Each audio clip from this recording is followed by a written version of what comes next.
Assalamualaikum warahmatullahi wabarakatuh. Perkenalkan, nama saya Siti Nurfaika Salam, mahasiswa Program Studi Manajemen STIM YAPMI Makassar.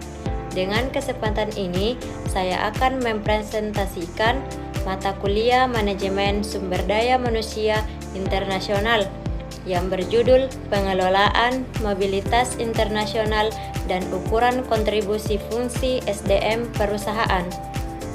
Pembahasan yang pertama adalah pengelolaan mobilitas internasional. Mobilitas internasional merupakan proses perpindahan tenaga kerja antar negara yang dilakukan oleh perusahaan multinasional untuk mendukung kegiatan operasional dan strategi bisnis global. Pengelolaan mobilitas internasional tidak hanya sekadar mengirim karyawan ke luar negeri, tetapi mencakup beberapa tahapan penting, yaitu seleksi kandidat, pelatihan sebelum keberangkatan, adaptasi budaya, hingga proses repatriasi atau kembalinya karyawan ke negara asal. Dalam proses mobilitas internasional terdapat 3 tahapan utama. Yang pertama, ekspatriasi atau outbound, yaitu proses pengiriman karyawan ke negara lain. Pada tahap ini, perusahaan harus memilih karyawan yang memiliki kemampuan teknis, kemampuan beradaptasi dengan budaya baru, serta kesiapan mental dan keluarga. Selain itu, perusahaan perlu memberikan pelatihan sebelum keberangkatan seperti pelatihan bahasa, budaya, dan aturan di negara tujuan. Yang kedua, penempatan global atau global staffing. Perusahaan dapat menggunakan beberapa pendekatan, yaitu etnosentrik, yaitu posisi penting diisi oleh karyawan dari pusat kantor.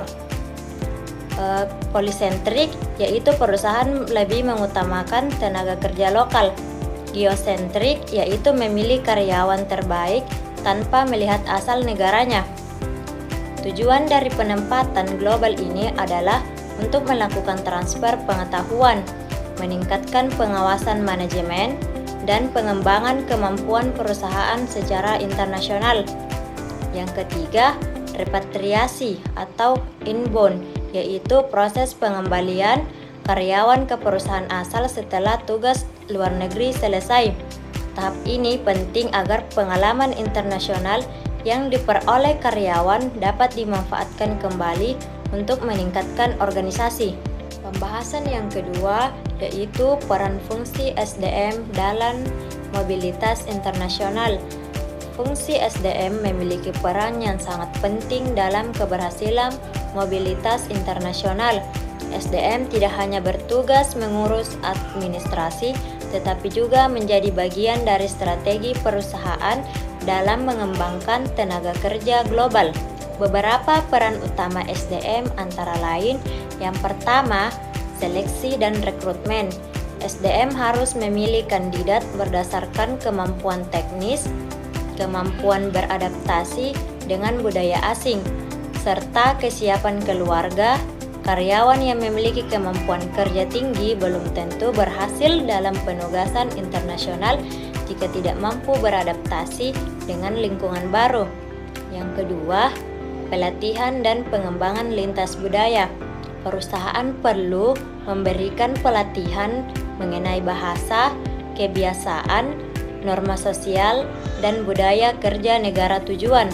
Hal ini bertujuan untuk mengurangi risiko culture shock dan membantu karyawan mencapai kinerja yang optimal. Yang ketiga, kompensasi dan benefit internasional. SDM harus menyusun paket kompensasi yang adil agar karyawan tetap termotivasi selama bekerja di luar negeri.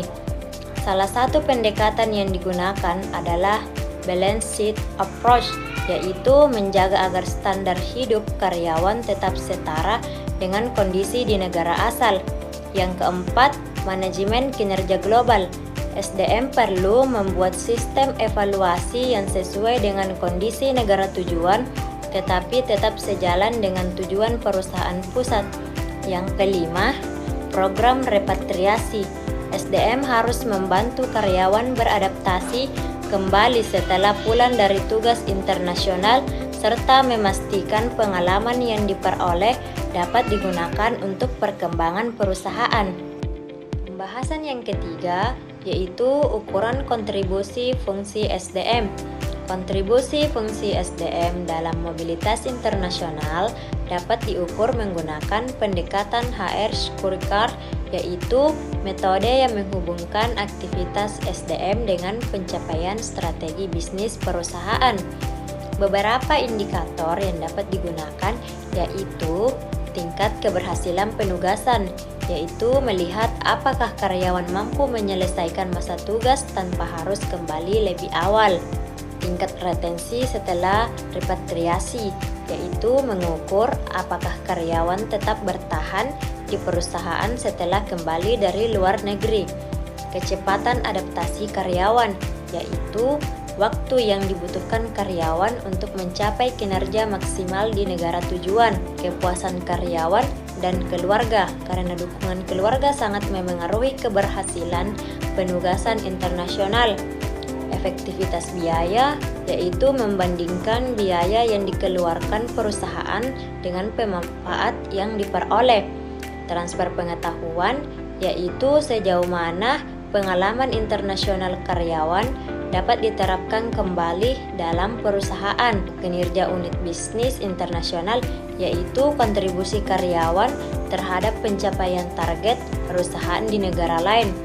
Melalui indikator tersebut, perusahaan dapat mengetahui apakah fungsi SDM telah memberikan nilai tambah strategis. Pembahasan yang keempat yaitu adapun contoh kasus PT Nusantara Global. Dalam contoh kasus, PT Nusantara Global mengirim seorang manajer operasional bernama Bapak Andi ke Jepang untuk memimpin cabang baru selama 2 tahun. Namun, sebelum keberangkatan perusahaan hanya memberikan pelatihan teknis tanpa pelatihan bahasa dan budaya Jepang. Akibatnya, Bapak Andi mengalami kesulitan dalam berkomunikasi dengan karyawan lokal, menghadapi perbedaan budaya kerja, serta keluarganya mengalami kesulitan beradaptasi. Hal tersebut menyebabkan kinerja cabang menurun. Setelah dilakukan evaluasi, sebagian SDM melakukan beberapa perbaikan, yaitu memberikan pelatihan bahasa dan budaya Jepang, menyediakan pendampingan keluarga, melakukan evaluasi kinerja secara berkala, serta menyiapkan program repatriasi. Hasilnya, setelah 1 tahun, kondisi perusahaan membaik, kinerja cabang meningkat, dan Bapak Andi berhasil menyelesaikan masa tugasnya. Dari kasus tersebut, dapat dilihat bahwa keberhasilan mobilitas internasional sangat bergantung pada peran SDM dalam mempersiapkan, mendukung, dan mengembangkan karyawan selama penugasan. Sekian pemaparan materi dari saya. Wassalamualaikum warahmatullahi wabarakatuh.